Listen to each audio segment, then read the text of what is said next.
Love with a pretty ghost के part 2 में आप सभी का स्वागत है। जैसा कि पार्ट 1 में हम लोगों ने देखा था, चोई टियोन को उसका दोस्त अपने घर बुलाता है मैसेज करके। एंड जैसे ही चोई उसके घर पहुंचता है, वो देखता है दीवार में बहुत सारे पोस्टर लगे थे और उन पोस्टर्स में उन मिसिंग लड़कियों के नाम लिखे थे जिन्हें गेम में कैरेक्टर बनाया गया है।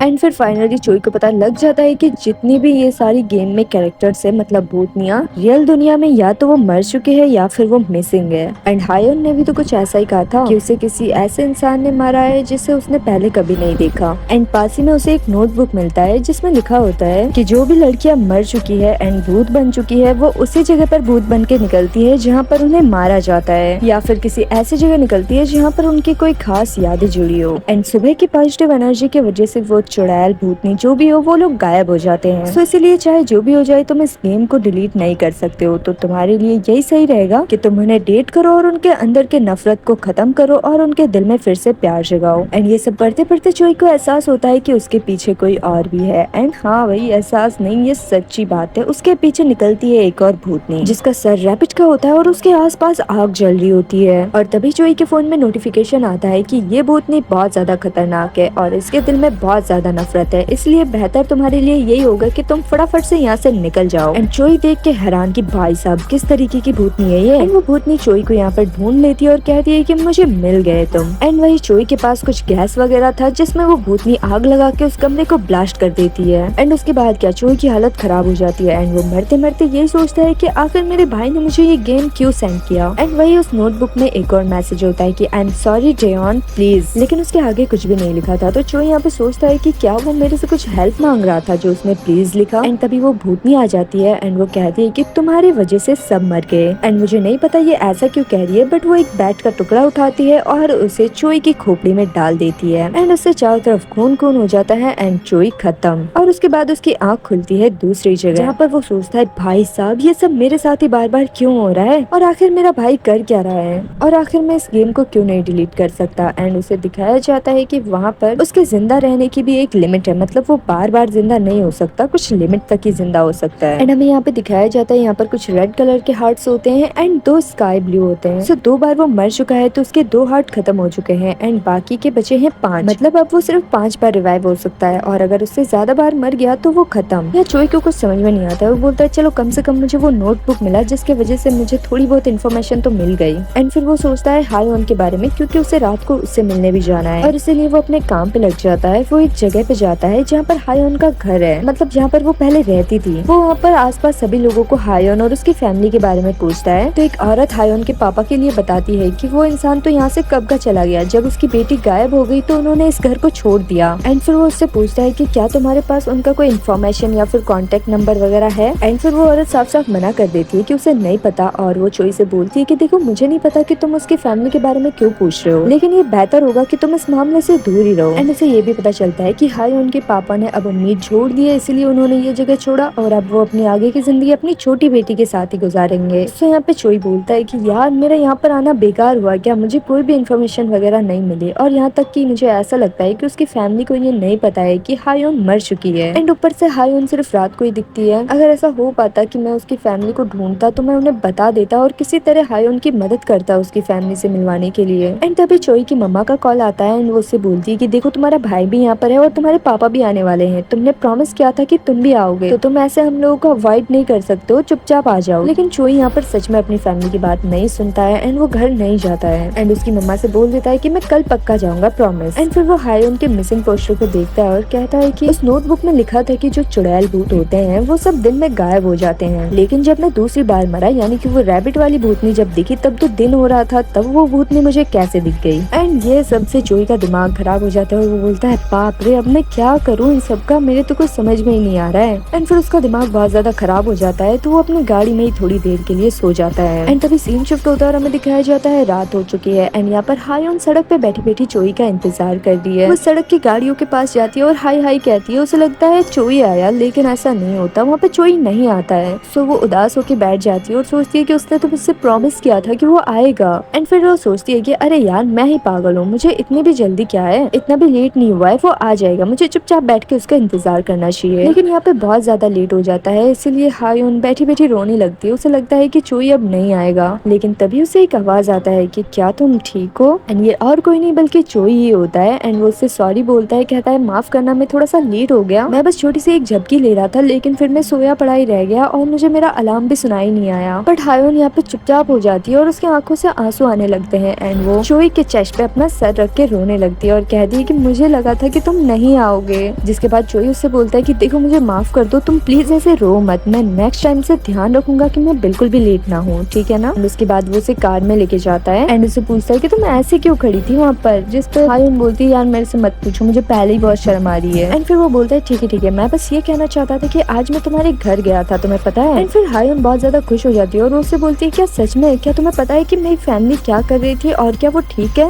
एंड फिर चोई बोलता है देखो मैं तुम्हारे घर तो गया था, लेकिन मुझे तुम्हारी फैमिली नहीं मिली, मुझे पता लगा कि वो लोग 1 साल पहले ही वहाँ से जा चुके हैं एंड उस जगह पे अब नहीं रहते हैं। एंड फिर चोई बोलता है कि देखो हम लोगों को कहीं जाकर आराम से बात करना चाहिए, ताकि हम लोग अच्छे से काम करके तुम्हारी फैमिली के कॉन्टेक्ट नंबर को ढूंढ सके, और अगर इन सब से काम ना चले तो हम लोग पुलिस स्टेशन जाके रिपोर्ट लिखवा सके, क्योंकि हम लोग अगर सब कुछ ट्राई करेंगे तो कुछ ना कुछ तो होगा ही। मैंने सही कहा ना। एंड वो हायुन से कहता है कि देखो तुम बिल्कुल भी टेंशन मत लेना, ठीक है, मैं तुम्हारी हर चीज में मदद करूंगा। जिसपे हायुन बोलती है वही तो मैं पूछना चाहती हूँ, तुम मेरी मदद क्यों कर रहे हो, मेरे पास ऐसी कोई भी चीज नहीं है कि मैं तुम्हें बदले में दे सकूं। एंड तभी सिस्टम से चोई को नोटिफिकेशन आता है कि उसने तुमसे एक सवाल पूछा है कि आखिर तुम उसकी मदद क्यों कर रहे हो, तो तुम क्या आंसर देना चाहोगे। नंबर 1, तुम उससे कह दो कि तुम मेरी टाइप की हो इसीलिए मैं तुम्हारी मदद कर रहा हूँ। एंड नंबर 2, तुम उससे कह दो कि मुझे तुम्हारे लिए बहुत बुरा लग रहा है इसीलिए। एंड फिर हायुन बोलती है बताओ भी, जिस पर चोई जल्दबाजी में गलत ऑप्शन चूज कर लेता है और कहता है कि क्योंकि तुम मेरी टाइप की हो। और ये बात सुन के हायुन का रिएक्शन कुछ इस तरीके का होता है, बेचारी सोचती है ये लड़का पागल हो गया क्या कह रहा है, मैं इसकी तरह कौन से एंगल से लगती हूँ। एंड फिर वो चोई से पूछती है कि तुम्हारी टाइप का मतलब क्या है, क्या तुम भूतनी हो। जिसपे चोई बोलता है अरे नहीं, मेरा ये मतलब बिल्कुल नहीं था, मैं बस एक प्यारी सी लड़की को रोते हुए नहीं देख सकता इसीलिए मैं मदद कर रहा हूँ, और जब मैं तुमसे मिला तुम बहुत ज्यादा सैड लग रही थी, बस यही बात है। और फिर सीन शिफ्ट होता है और दोनों एक जगह पे पहुंच जाते हैं जहाँ पर वो लोग बैठ के बातचीत करने वाले हैं। तो वहाँ पहुँच के हायुन उससे पूछती है कि तुम अचानक से मुझे ऐसी जगह पर क्यों लेकर आ गए, क्योंकि कुछ लोग ऐसे होते हैं जो लोगों की मदद करते हैं सिर्फ और सिर्फ पैसों के लिए, या फिर वो उसकी फैमिली से कुछ और मांग लेते हैं। एंड फिर वो उससे कहती है कि डेओन क्या तुम्हें पता है कि अगर तुम नहीं होते तो मैं अभी भी सड़कों पे भटक रही होती और मैं अकेली होती और मैं किसी से भी बात नहीं कर पाती। एंड फिर वो यहाँ पे रोने लग जाती है और कहती है कि क्या तुम मुझे फिर से उन सड़कों पे छोड़ दोगे। जिसपे जोई बहुत ही ज्यादा घबरा जाता है एंड वो बोलता है उसे अरे यार प्लीज रो मत, मैं ऐसा बिल्कुल भी नहीं करने वाला हूँ। एंड फिर हायुन बोलती है मैं तो बस मजाक कर रही थी, तुम ऐसी हरकतें करते हो ना तो मुझे बहुत अच्छा लगता है, मतलब ये भूतनी मजे ले रही है यहाँ पर इस इंसान के। एंड फिर चोई बोलता है देखो तुम इस तरीके से मेरे मजे लेना बंद करो, ठीक है। जिसपे हायुन बोलती है ठीक है माफ कर दो, अब से मैं ऐसा नहीं करूंगी। एंड फिर हायुन चोई से कहती है कि उसने उसके तरह अच्छा इंसान कहीं भी नहीं देखा है। एंड उसके बाद वो लोग ध्यान देते हैं कि जहाँ पर वो लोग बातचीत करने के लिए आए हैं वो जगह बंद हो चुकी है और उन्हें बातचीत तो करनी है, तो वो लोग अब दूसरी जगह पे जाते हैं। एंड फिर उन लोगों को वहीं पास में एक होटल मिल जाता है तो वो लोग वहाँ पर चले जाते हैं। एंड भाई साहब होटल में आते ही जैसे यहाँ पर हायुन को मिलता है कमरा, वो वहाँ पे बेड पे जाके कूदने लगती है और कहती है वाओ यहाँ पर एक बेड है।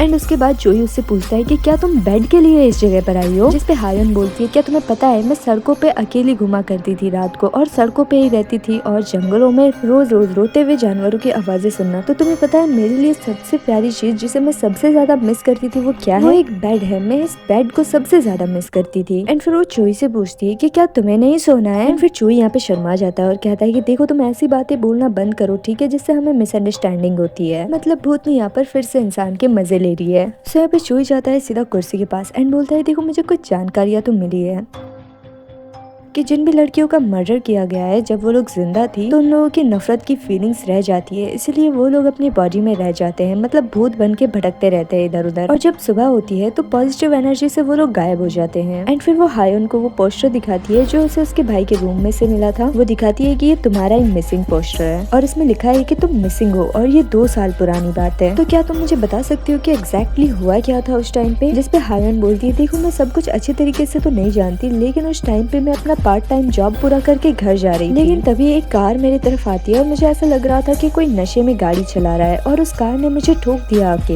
एंड उसके बाद मैं गिर गई और मुझे बेहोशी बेहोशी होने लगी। ये सब कुछ एक एक्सीडेंट था, लेकिन जब वो इंसान कार से बाहर निकला तब मैंने सुना कि उसने किसी को कॉल लगाया और जब वो कॉल पे बात कर रहा था तब मैं जिंदा थी। और उसके बाद जब उसने बात कर ली तब उसने धीरे से मुझे उठाया और फिर अपने कार में डाल दिया। एंड मुझे याद है जब वो गाड़ी चला रहा था मैंने देखा था उसके हाथ में एक फूल बना हुआ था, मतलब टैटू। एंड उसके बाद वो हायोन को इस जगह पे लेके चला गया और उसके आगे मुझे कुछ भी याद नहीं। उसके बाद जब मेरी आँख खुली तब मैं सड़कों में थी और इसलिए वो चोई को सॉरी बोलती है कि इसके आगे मुझे कुछ भी नहीं पता, जिसपे चोई बोलता है कि अरे कोई बात नहीं, मुझे पता है वो बहुत ही अर्जेंट सिचुएशन था, मतलब बहुत ही खतरनाक सा। एंड अब आगे क्या होगा ये अगर आप लोगों को देखना है तो मुझे कमेंट कर दो, क्योंकि ये वीडियो यहीं पे खत्म हो चुकी है। सो जिन लोगों को भी आगे देखना है वो लोग कमेंट में पार्ट 3 लिख दो एंड वीडियो को लाइक करना मत भूलना। सो मिलते हैं नेक्स्ट वीडियो में, तब तक के लिए बाय बाय।